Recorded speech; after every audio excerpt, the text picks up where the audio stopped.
Olá, estudantes do quinto ano, tudo bem com vocês? Estamos iniciando agora a nossa aula número 6 de arte.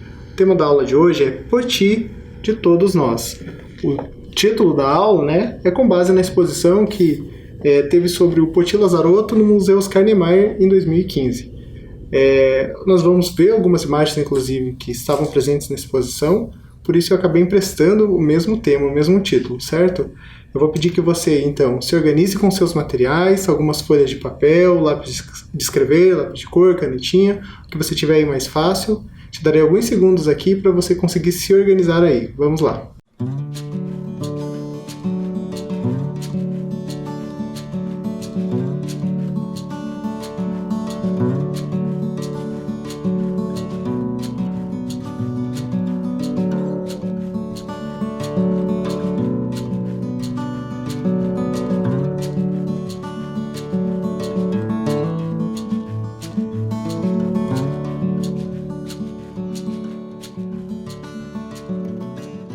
Muito bem, então na aula de hoje nós continuaremos falando sobre o Poti Lazzarotto, nós já iniciamos na aula anterior, falamos um pouquinho acerca dos trabalhos dele que estão espalhados por Curitiba, e quando a gente tiver essa oportunidade nós veremos esses trabalhos na rua, esperamos que dentro de um futuro próximo.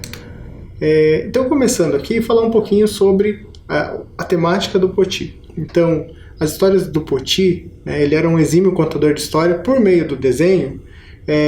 As histórias se referem a diversas narrativas em diferentes situações. Ele fala algumas coisas, algumas histórias que ele nos conta diz respeito à sua vida. A primeira imagem, por exemplo, que nós estamos vendo aqui, o título é O Guarda-Freios, é de 1960. Como foi dito na aula anterior, o pai do Poti trabalhava na ferroviária, então ele acompanhava, ele via no seu dia a dia a rotina desses trabalhadores. Então, por isso, muitas representações têm a ver com esse tema da ferrovia. Do lado, só para exemplificar essa diversidade de histórias diferentes que ele conta, nós temos uma ilustração para um livro, certo? O livro é o Canudos, do Euclides da Cunha. A ilustração também foi feita lá na década de 60, e como a gente já mencionou na aula anterior, o Poti era ilustrador de livros, Foi convidado por grandes autores e fez ilustração para grandes livros da nossa literatura. As histórias dele também estão presentes nos painéis, como já foi dito. Muitas dessas narrativas trazem um pouco da história e do cotidiano das pessoas de Curitiba. Lembra que eu falei também que o Poti às vezes trazia representação da sua família, No caso ali à esquerda nós temos um desenho da avó dele. E como eu mencionei na aula anterior, na representação do painel Largo da Ordem, nós vemos uma figura muito semelhante, O nome da avó dele era Maria Roth, e ele tinha esses desenhos a respeito da sua família também. Então essas coisas acabavam às vezes se misturando, A narrativa sobre a história da cidade, também coisas pessoais do Poti e aí por diante. Falando um pouquinho do estilo do Poti. Ele tem um traço que é bem característico, que o coloca, que o situa dentro de um movimento chamado expressionismo. O movimento expressionismo é um movimento modernista, que começa na Europa, mais especificamente na Alemanha, e vocês inclusive já devem ter visto aquela pintura ali. Nós temos a reprodução da pintura O Grito, do Edvard Munch, um pintor norueguês. E qual que era a ideia do movimento? O expressionismo é um movimento artístico, então, que procura retratar não a realidade objetiva, mas as emoções e respostas subjetivas que objetos e acontecimentos suscitam no artista. Então, os artistas que trabalhavam dentro desse movimento, eles estavam muito mais preocupados do que trazer uma imagem realista, trazer uma imagem que transmitisse os sentimentos que eles estavam tendo naquele momento. Por isso que o nome é expressionismo, porque você está expressando essas sensações, esses sentimentos. Aqui, na imagem da esquerda, nós temos inclusive uma artista que inspirava o trabalho do Poti. E a gente vai ver um pouco dessa semelhança do traço, O nome da artista é Kate Kovetz.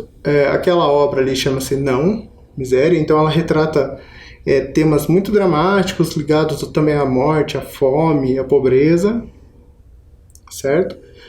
O Poti vai também ter um traço assim que é próprio dele, mas muito próximo aqui dessas referências. Outro artista que ele se apoia e usa como inspiração é o Otto Dix. A Dalice Araújo, que foi professora e teórica de arte aqui em Curitiba, ela vai falar que o Poti sempre foi expressionista. Ao longo de toda a vida dele, as obras dele carregam esse estilo. Embora, né, depois a gente vai ver melhor, a temática dele vai mudando de acordo com a ocasião e com aquilo que ele vai fazendo, mas o estilo dele é sempre expressionista. Pensando nisso, a gente vai para a nossa primeira atividade aqui, consiste no seguinte: você vai tentar fazer um desenho sem tirar o lápis do papel. Então a ideia é que você pense numa cena, pode ser com base nessa ideia do expressionismo, né, expressar uma sensação, uma emoção. A única coisa que eu vou pedir é que você tente resolver esse desenho o mais rápido possível. Observe aquela imagem do desenho ali do Poti. Percebem que a linha é contínua? A linha também é frenética, ela é uma linha rápida. Porque o que acontece? Quando ele pensava na imagem que ele queria no desenho, ele resolvia ela muito rápido, certo? Então a gente só vai exercitar aqui. Pense num tema qualquer, numa ideia qualquer, e tente fazer essa composição sem tirar o lápis de cima do papel. E tente fazer ele o mais rápido possível e de uma vez só. Eu vou te deixar aqui alguns minutos para você exercitando isso. Se não tem certo e errado, se não deu certo de primeira, você pode usar uma outra folha, e assim você vai tentando, e sempre tentando explorar o máximo possível do enquadramento da sua folha. Vamos lá então.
Como eu disse, se não deu certo de primeira, a ideia é que você tente fazer isso mais vezes possível.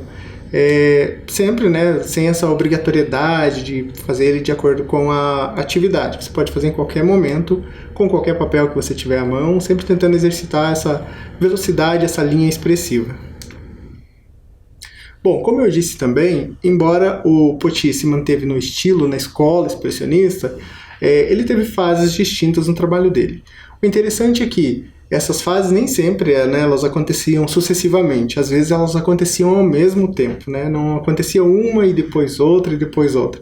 Às vezes, no mesmo momento, ele estava produzindo coisas de uma fase e de outra, certo? Então, o Potier recebeu influências que possibilitam classificar suas obras em pelo menos 5 fases distintas. É o que a gente vai ver agora. Então, a primeira dessas fases ficou conhecida como o realismo social. É interessante porque o caráter social das obras é fruto de uma linguagem realista expressionista. O que quer dizer isso? Outro movimento modernista que aconteceu também na Europa é o realismo, mas o Potier criou uma linguagem própria, então ele misturava essas duas escolas. E o realismo dele não estava tão próximo assim à ideia de um socialismo, né? Não tinha como motivo a denúncia, né, como era mais peculiar do movimento realismo. As obras dele se tratavam mais de empatia, ou seja, ele era uma pessoa que se colocava no lugar dos trabalhadores porque ele acompanhava o dia a dia dessas pessoas. Então, ele sempre representava os trabalhadores, os ferroviários, né, classe proletária, por ter uma proximidade e por estar sempre vendo e participando do cotidiano dessas pessoas. Então, ele retrata pessoas comuns, trabalhadores, operários ou ferroviários em seu cotidiano.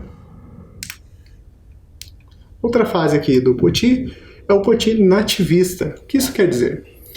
Depois da segunda ida dele para a Europa, né, ele retorna ao Brasil na década de 50 e ele se volta a temas nacionais. Então, por exemplo, os indígenas, o folclore e os sertanejos, todas essas características das pessoas do Brasil começam a surgir no trabalho dele. Então ele volta-se para a brasilidade, os aspectos da terra e suas raízes folclóricas. Isso acontece por diversos motivos. Então, primeiramente, ele vai percorrendo os estados, como eu havia também mencionado na aula anterior, ministrando cursos, então ele viaja por diversos estados do Brasil. Isso faz com que ele se aproxime de cada cultura e ele passa, a trazer no seu trabalho esses aspectos. Outro motivo é o fato de estar ilustrando para livros da literatura nacional. O livro Canudos, por exemplo, Grande Sertão Veredas. Então esses personagens começam a surgir no trabalho dele com força. E um outro motivo, que esse que a gente vai falar aqui um pouquinho mais à frente, um pouco melhor, é a expedição que ele faz no Xingu. Ele viaja até o Parque Indígena do Xingu e lá ele acompanha o dia a dia dos indígenas. Isso a gente vai falar um pouquinho melhor daqui a um pouco. Outra fase dele é a fase religiosa. Esse aqui é um bom exemplo de uma fase que sempre acompanhou o Potier, independente, de outra fase. Inclusive, o santo que ele mais gostava de representar era o São Francisco. Tem várias e várias formas diferentes, desenhos, pinturas de São Francisco de Assis, às vezes com os animais, às vezes só ele como está ali na imagem. Então, a fase religiosa acompanha ele durante todo o percurso também da sua vida. Uma outra fase do Potier é a fase fantástica. Aqui os temas são relacionados à guerra. Como a gente pode ver ali na primeira imagem, tem aquela criatura com uma espécie de um tanque, enfim, bem alegórico, bem caricato também. Não é realista, mas é para passar essa ideia. Então ele coloca ali essas figuras vão tratar sobre a morte, a miséria, o medo. São figuras fantásticas compostas por chifres, cruzes, esqueletos e assim por diante. Considerada a última fase do Potier é quando ele se entrega à cor. Tem uma diversidade também de desenhos dele que começa a ser empregada a cor, porque os desenhos do Potier eram prioritariamente preto e branco, E em um dado momento ele começa a trabalhar sobre a cor. Inclusive, isso acontece principalmente na década de 80 e 90, e é quando ele faz esses painéis que estão na Travessa Nestor de Castro, né? Esse com a narrativa de Curitiba, e como a gente pode ver, ele é bem colorido, né? Outros trabalhos dele também traziam a cor como referência, tá? Então essas são as 5 fases do Poti. A segunda fase que eu citei, que é o Poti nativista, se deu quando ele viaja ao Xingu. Isso acontece em 1967. Falando um pouquinho mais sobre o Parque Indígena do Xingu. Ele se chamava anteriormente Parque Nacional do Xingu, né? É um projeto que foi idealizado pelos irmãos Vilas Boas, teve o apoio do Darcy Ribeiro, né? E foi apresentado em 1952 ao presidente atual. O fato é, esse projeto ficou 9 anos sendo desenvolvido para só em 1961 ele sair do papel e se tornar um projeto de referência no mundo. Por quê? Foi o primeiro projeto em que você tem uma grande demarcação de uma reserva de etnias, né? E ele é considerado ainda o maior. Como a gente pode ver no mapa ali, nós temos um quadro, né, que tem a parte azul, enfim, nós temos o mapa do Brasil e aquele ponto vermelho, que embaixo está destacado. Só para se ter uma ideia, a reserva como um todo ela é do tamanho do estado do Alagoas, né, que é um estado que fica no Nordeste. Mas a reserva em si fica no centro-oeste, quase no norte, porque fica no estado do Mato Grosso, na divisa com o estado do Pará. Ao todo, ali vivem 16 povos indígenas, né, com seus dialetos de 4 línguas principais. Inclusive tem língua ali isolada, né, língua que ninguém fala a não ser aquele povo indígena.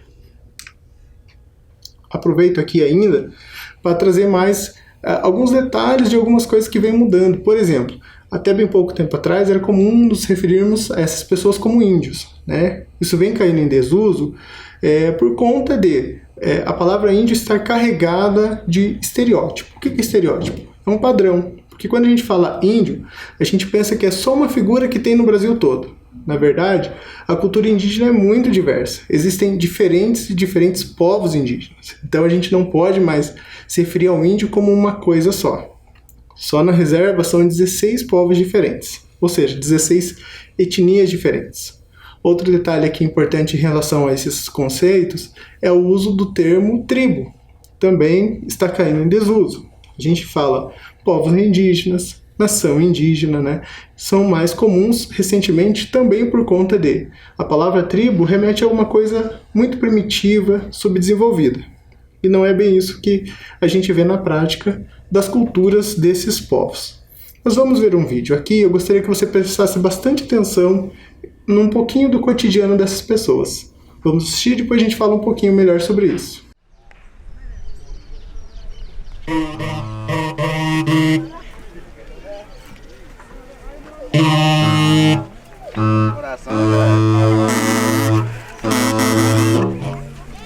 La patata le linda, la paleta le va a poner tu lado. Catu kau tinggal.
Então, pelo vídeo dá para ter uma ideia do que acontece ali, né, em uma comunidade que vive nessa reserva, no Parque Indígena do Xingu.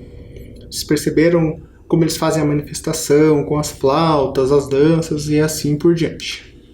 Por que eu trouxe esse vídeo? Para a gente ter uma ideia melhor do que o Poti viu quando esteve no Xingu, certo? Então, já dessa tradição no trabalho do Poti de representar o cotidiano, coisa que ele fez aqui, né, nos trabalhos em Curitiba, ele põe em prática lá também. Então, muitos dos desenhos, das pinturas dele, que ele faz estando lá na reserva, vão representar esse cotidiano, quais eram os costumes, como os indígenas, melhor dizendo, se comportavam ali. Então, nós vemos nessas duas imagens aqui, essas práticas, né? Na primeira imagem ali, que é aquela aquarela, nós vemos os índios tocando essa flauta aruá, e na segunda imagem o indígena amarrando as cordas na perna para algum rito, alguma coisa assim. Aqui, por exemplo, esse é um rito bem importante ali da região. Chama-se Quarupi, e é um rito em que os indígenas fazem uma espécie de passagem de morte, né? Então eles vão se despedir dos seus mortos e para libertarem suas almas para o mundo espiritual. Então por isso que eles fazem essa cerimônia, que lembra muito uma luta e assim por diante. Só para que vocês saibam, mais de um povo, né, não é específico de uma etnia ali, são várias etnias que praticam o Quarupi. Aqui temos a representação do Poti sobre esse evento. Então aqui uma descrição do Quarupi, né, na prática ali. Então, o Quarupi é uma madeira que dá nome a um ritual indígena. Simboliza a despedida dos mortos e encerramento do período de luto. Celebra a memória dos mortos e libera a alma para o mundo espiritual. Observem ainda ali nos troncos que nós temos os grafismos indígenas. Isso vai ser importante também no trabalho que o Poti desenvolve a partir desse contato com esses povos. Isso também vai influenciar as narrativas do Poti. Observem essa imagem, nós temos ali um peixe gigante e um menino. Certamente aqui não se trata de uma imagem que ele viu ali, mas de repente pode ser a partir de algum mito indígena, né? Bem interessante essa imagem. Então o Poti tinha isso como característica, de contar uma história com poucos elementos, né? Uma única imagem abre margem para você pensar em toda uma história. Outra coisa que impactou bastante o trabalho do Poti é o grafismo indígena. Então, o que é o grafismo indígena? O grafismo indígena é uma forma de expressão estética do indígena. A gente não pode falar da arte indígena, a gente até usa esse termo, mas a gente não pode pensar que o indígena produz a sua arte como nós pensamos a arte. São coisas totalmente diferentes. Aqui nessa aula, por exemplo, nós já estamos falando de uma tradição que vem da Europa, né? Expressionismo, realismo. O indígena está a parte de todas essas coisas. Essas expressões estéticas do indígena estão muito mais ligadas ao seu cotidiano, né? E nem sempre é utilitário, tá, gente? É como a gente vê aqui, a questão da pintura do corpo, a cestaria. Aqui a cestaria sim é utilitária, né? Mas outros adereços, outros objetos não têm essa função utilitária, ou seja, não serve exatamente para uma coisa específica, mas tem ali o seu grafismo. Então, isso mostra que essa preocupação estética vai além de qualquer etnia, de qualquer cultura, está presente, é inerente ao ser humano, né? Aqui mais uma representação para mostrar isso, como o desenho do Poti se apropria do grafismo indígena e começa a influenciar o traço do Poti. Aqui ainda ele fez dentro, né, nessa visita à reserva, mas a gente já começa a ver essa geometrização, esse traço um pouco mais limpo, mais fluido. Aqui mais 2 desenhos do Poti, só para ilustrar essa ideia, né, de como ele se apropria e incorpora o grafismo indígena nos seus trabalhos. Ali é a representação de um banquinho, que é todo decorado assim mesmo, tá, gente? E ali do lado um desenho daí que tem essas áreas de preto e branco e também esses geométricos. Bom, falamos bastante, né? Agora chegou a hora de fazer mais uma prática. Eu vou passar vocês para a professora Deia. Ela vai mostrar o processo de como a gente pode se apropriar do grafismo indígena para fazer os nossos trabalhos. Então, eu vou pedir que você esteja atento e tente acompanhá-la e fazer essa atividade. Vamos lá, então. Oi, criançada bonita, tudo bem? Hoje a nossa atividade vai ser sobre grafismo indígena. Já que não dá pra gente fazer no próprio corpo, transferir essa experiência pro papel, tá? E pra gente fazer isso, nós vamos precisar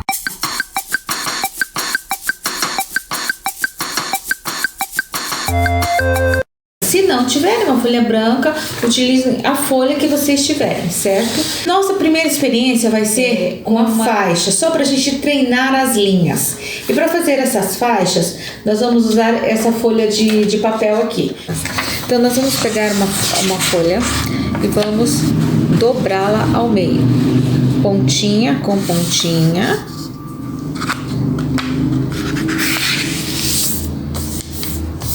E vamos passar a mão. Lembra bem, marcando, tá? E vamos dobrar de novo. 2 vezes, ó. Marca bem. E daí a gente pode virar ao contrário para dobrar de novo e marcar bem esse pedaço aqui pra gente poder destacar. Se você não quiser fazer assim, você pode utilizar a tesoura, tá? Você pode pegar a tesoura para separar aqui na linha que você marcou. Mas se não, você pode simplesmente separar aqui. Faz um piquezinho aqui. E daí você puxa.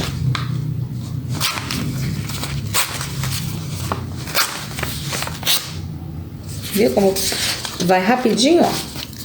E agora a outra parte também faz a mesma coisa.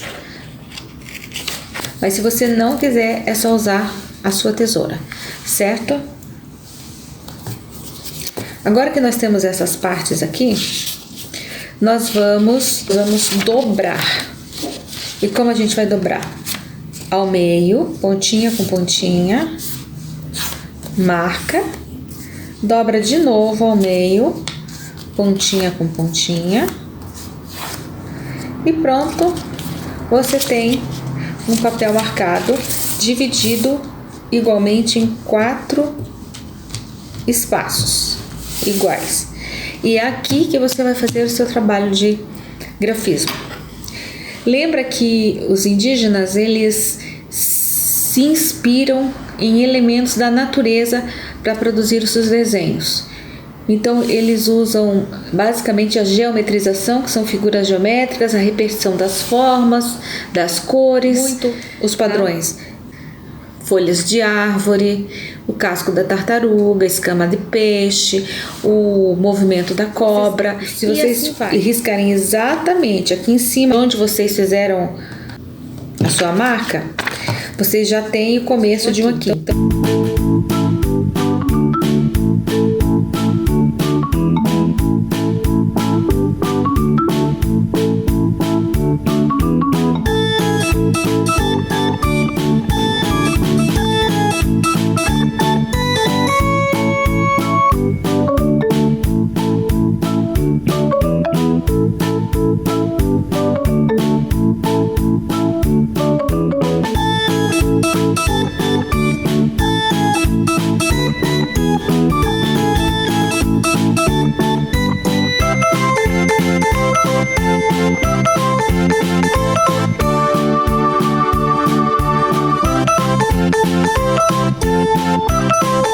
Agora nós vamos fazer uma outra que é muito interessante. Essa folha já está dobrada em 4.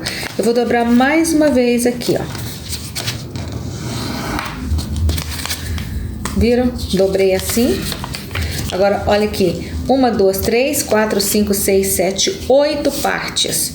E agora eu dobro de volta ao meio.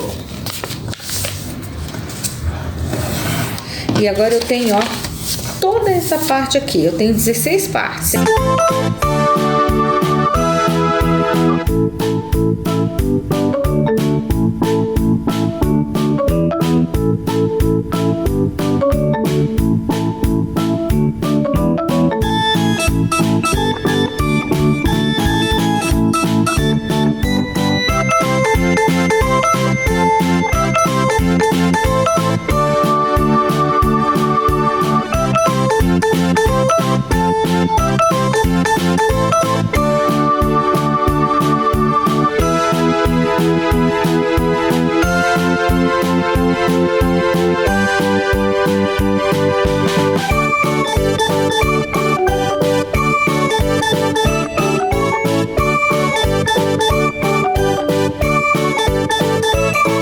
Vamos fazer o desenho da nossa mão, certo? Utilizando inclusive o meu braço. Vamos usar aquelas linhas que nós trabalhamos agora.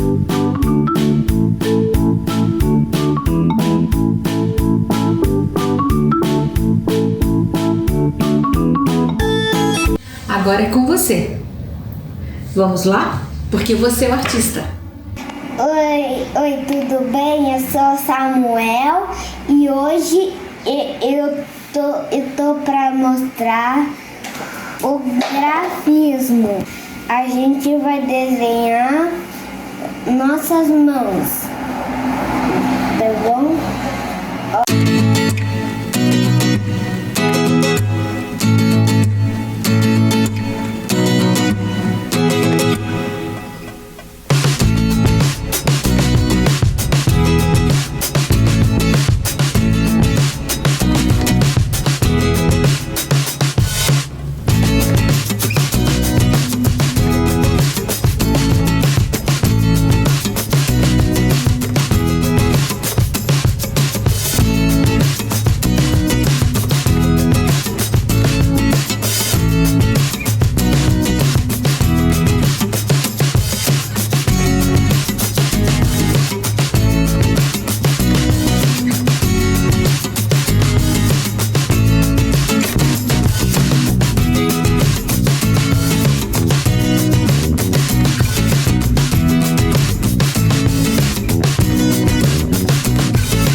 Então, acompanharam a professora Déia ali na explicação?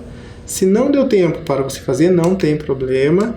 Agora eu vou te dar um tempinho para você tentar fazer, terminar, finalizar aquilo que você já começou, certo? Vamos lá então.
Muito bem, gente, então por hoje é isso. Nós vimos aqui então um pouco mais sobre a obra do Poti, né? Vimos o estilo dele, isso dentro de uma ideia de história da arte, vimos as fases diferentes com que o trabalho dele é desenvolvido e também pudemos pelo menos ter uma sensação que ele teve ao visitar a reserva, né, do Parque Indígena do Xingu e como isso influencia o trabalho dele até posteriormente para as ilustrações e outras coisas. Eu espero que vocês tenham gostado da aula. Por hoje é isso e até logo!